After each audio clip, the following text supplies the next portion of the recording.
Hi, Pagan Perspective. This is Megan, aka Spiristry. So I had very little time today, and so I thought I would try just winging it. Let's go live for our Pagan Perspective video, especially because it's such a fun topic. So I thought this might be interesting. So yeah, if you are watching, awesome. If you're not, you can always watch it later on. It'll be up. It'll be one of our videos for the week. So I am your Friday host, and today we are talking all about natural cycles. So, what does it mean, the term natural cycles? What are we referring to, and how does it relate to us, basically? And so number one for me, I really think about the seasons. That's a huge one. For me, the natural cycles, right? There's a lot of other natural cycles, and I might touch on them too. I don't want the video to go too long, but definitely the seasons are a big part of that.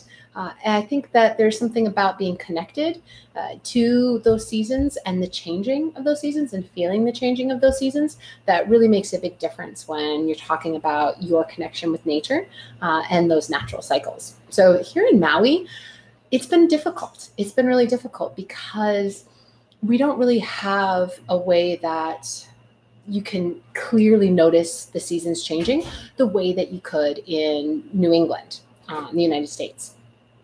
There you have really clear spring, summer, fall, and winter. It is marked very obviously. Winter tends to go way too long, but it's really, really clear when those seasons are changing.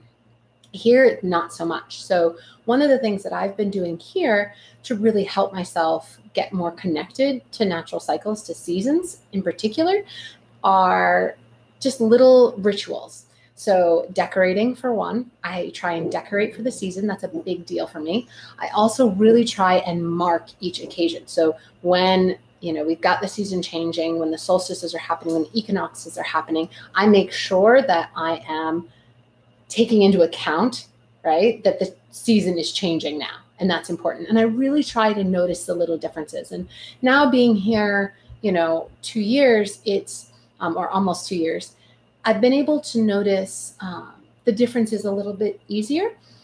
They're subtle. And so I definitely didn't pick up on them the first time around. But now I'm starting to notice them, the little bit of a smell in the air during wintertime, right? Sorry if you hear my dog in the background. When the cars go by, she likes to bark. So, yeah. So anyway, so for me, that's really important. That's one of the things that I like to celebrate, to make sure that I am kind of in tune with those natural cycles. If we move away from the seasons and we talk about other natural cycles, right? We're talking about sort of the cycle of life, death, and rebirth, right? Those are natural cycles of the earth. So some of you might know that there's a lot going on in Hawaii right now with the volcanoes. So now don't worry, I'm not in the path of any of that. That's all happening on a different island. Hawaii does have a couple of different smaller islands, but primarily it has 4 big islands. So 4 major islands. You have the Big Island, which is the island of Hawaii, which is where the volcano is. Then you have the next biggest one is Maui. Right? So if you're the big one and then you kind of go up, then it's Maui. And we have a couple of little ones around us, Molokini, Lanai, Molokai. So we have a couple of little islands around us. And then you go to the next major one, and that's Oahu. So that's where Honolulu is, Waikiki. That's sort of what people think of when they think of Hawaii is right, Honolulu, right, the city one. And then you have Kauai. And Kauai is your rainforest and, the Napili Ridge and just gorgeous, gorgeous vistas, right? So that's what you have for Hawaii. So the Big Island is really where the volcano is happening, where all the lava is happening right now. And so we're not affected by that. We might get a little more fog, and there's a chance we could even maybe get some acid rain, potentially if there was a giant explosion. But right now, our hearts are going out to them. But it's all about that natural cycle, right? It's all about, the balance. So we have these 2 opposing forces in nature, right? We have, creation and destruction, right? And they have to merge. And when they do, sometimes it can get really violent, and sometimes it can be super harmonious and it can be beautiful. and everything in between, right? So it's always the spectrum. Hi, Valerie.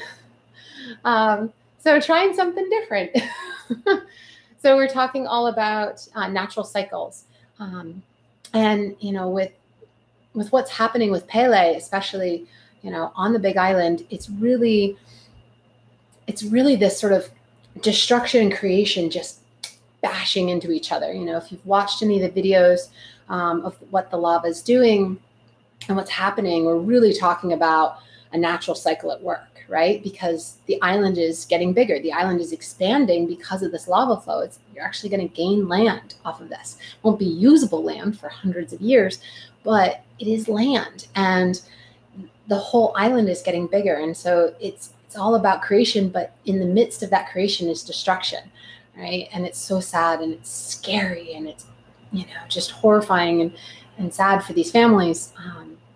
And it's that balance, though, that natural cycle. So that's something that I try and meditate on a lot is, where is the other side of the coin, right? Because we're always going to find balance in our life. So when we get something really bad that happens, all right, well, what's that balancing force? What's happening that's equalizing it? Because that's what the universe wants to do.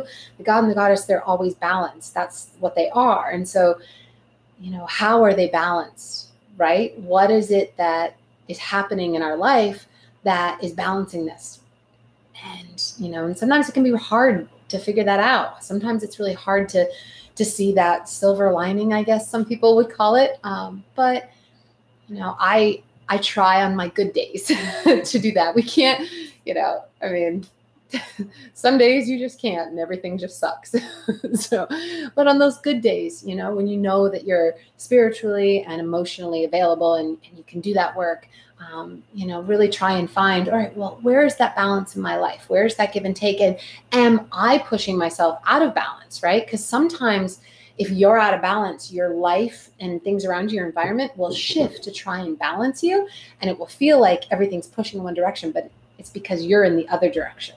So the more balanced you become, more centered, more grounded you become, or at least that I become, I notice that my whole environment tends to equalize and everything around me gets just so much more balanced. But hey, someone just came home. Come over to the video and say hi. So I don't know if you guys, I think I've done it before. I think I've talked about my wife on here. So my wife, Lisa, is here. Come on over. She's wearing a very apropos dress today. It has a tree on it. Come on over. Hi. Say hi. Valerie's only one watching right now. So we're just talking to Valerie. But everyone will see later on. So okay. and it will be up. So we're talking about natural cycles. Oh, she said hi, Lisa. So we're talking about what's happening on Big Island. Okay. And the sort of balance between destruction and creation. Okay. And that natural cycle. Mm-hmm. And I know that you've got someone in your life who has family over on the Big Island right now. Her family is from the area in the neighborhood that's being destroyed right now. Mm-hmm. Oh, the dog's up here.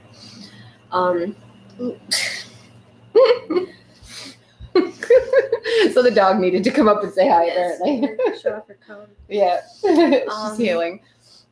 Yeah. So it's extraordinarily difficult. I mean, there's nothing they can do about it.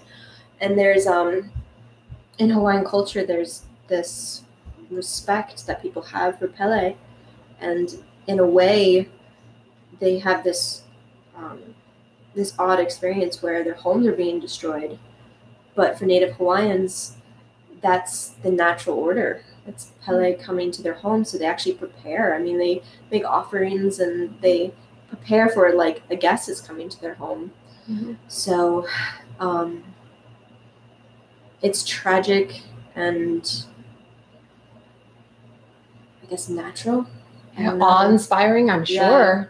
I mean, it's the power that when I watch the videos, I mean, it's tragic and horrifying at the same time. My gosh, the power that she has and what she's able to create is just mind-blowing. Yeah, it's a weird scenario because we're not affected by it here, right, other than some fog that's been coming in and some tremors from the earthquakes. But it's awe-inspiring. I mean, the visual of it from an outside perspective is amazing. I mean, it's this massive power that the earth has, and at the same time you can't deny that people are losing their homes and displaced, and it's not like they can build back there. It's not like hundreds of years it won't it's not like after livable. a hurricane where they can clean up the debris and they can build back. They can't do that. So, and especially this weekend, I mean, it'll be interesting this weekend because right now they're at the phase where they think there might be an eruption, like a they think there might be an actual eruption happening, like an explosion eruption, because the lava is I guess sunken so far that once it reaches the water table, it has a potential for the heat of it to cause rock falls into it to make a rock cap and then to have a steam explosion. So they close the parks. They think that if it's going to happen, it could potentially happen this weekend. Most likely, because they've closed the parks, no one's going to be injured by it. But the VOG and the sulfur dioxide. Yeah, they're really worried about the acid rain and the sulfur dioxide, because the way the wind is blowing, it's going to go over to Kona, which is the primary source of coffee beans. Kona coffee is the primary coffee from Hawaii, and it's really amazing if you've never tried it. But yeah, it could really hurt a lot of the crops and stuff. So there'll be a lot of ecological stuff. That's what we're talking about. This is a natural cycle, and it has all of that positive and negative, and it's just, unfortunately for us, we're going to feel a lot of the negative, and like you're saying, though, Native Hawaiians, they really look at it as, Pele is visiting them. It's an honor. It's something important. There's been a lot of talk of, rituals that they're doing and offerings they're doing. And there's actually been, as of recently, within the past day, there's been some conversation within the government about figuring out ways to divert the lava. So there's actually been a political fallout of that, because the Native Hawaiians have come forth and said, you need to listen to us. You need to let this happen the way it's meant to happen. So there's a huge level of respect for the Aina, which is the Hawaiian word for earth or the land. And they have this understanding of they knew what they signed up for. People are giving a lot of crap. Like, well, how can you live there? They knew what they were doing. They respect the earth, and they knew that this was a possibility, and they're just accepting it. And it is what it is. I mean, it doesn't take away. It's still very sad and destructive. And we have to definitely say that it's the natives, the one Native Hawaiians who are, more in tune with the culture, who are more accepting, or the ones who have accepted the culture. Whereas there's some transplants who haven't been, who now are fleeing, and that's really hard too, because they didn't really plan for that. They didn't have it in their culture to plan for it. And so that can be really, really difficult, because you don't have a way to deal with it when it's part of your culture, and, you do make an offering, and it's part of your faith and your belief system. It becomes a little bit easier. It's still horrifying, but it's part of your experience, your life experience. And so I think that, it's definitely going to rock send shockwaves. It already is. I mean, my coworker, the birthing center that she gave birth to her son in is gone. And the midwife who run the birthing center, her house is gone because it was right near the birthing center. So her livelihood and her home are gone. And think about, even like if you move from your childhood home, you may not be as connected to it right now, but if you found out that it was destroyed, you'd be really sad. Yeah. Oh, absolutely.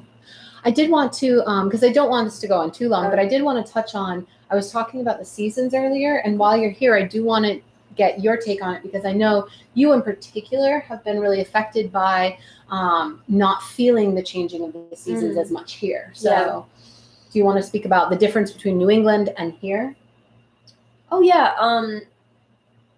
Born and raised in New England, you associate times of years with weather. I mean, it varies like any other place, but around the holidays, it's cold, and the Thanksgiving, it's fall, and in the summer, it's hot, and in spring, it's flowers. And here, it's warm and flowers bloom all year round, and there's not a sense of, we're coming up on 2 years and I still have trouble demarcating the period of I was time. saying earlier, I'm noticing a lot more, and she's struggled more to notice. Yeah, and I don't know if I'll ever get over it. I think for me, the seasons were definitely something that I connected with a lot. The ritual of the changing of the seasons were really important. Exactly, and everything that it brought, and kind of honoring everything that came with that period of year. And for me too, I think it was a stronger, I don't know how to describe it. I think it helped me to get my mind, it was like not a stimulus, but a visual or maybe a trigger. It was a way for me to connect to that period of time, those holidays, and the symbolism of it. Fall being sort of final, getting so dark right around Samhain, and and winter the crispness being the of the time air. like the earth needs to go to sleep to rejuvenate. So after 33 years, my brain is just wired to think about it that way, and so it's been interesting.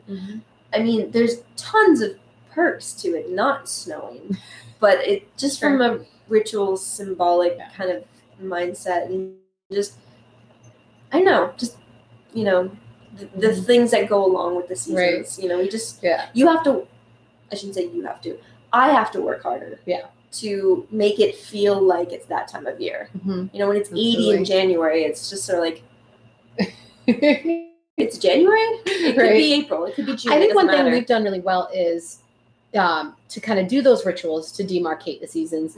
In particular, changing up our food. That's one of the ways that we celebrate sort of the natural cycle is the foods. What's coming into season, right? What do we associate with certain seasons? I'm sure you guys, we got a few watching right now. Like, what do you guys associate with fall foods? I mean, fall foods for you. Pumpkin. Your pumpkin soup. Pumpkin soup, yes. Breads and root vegetables.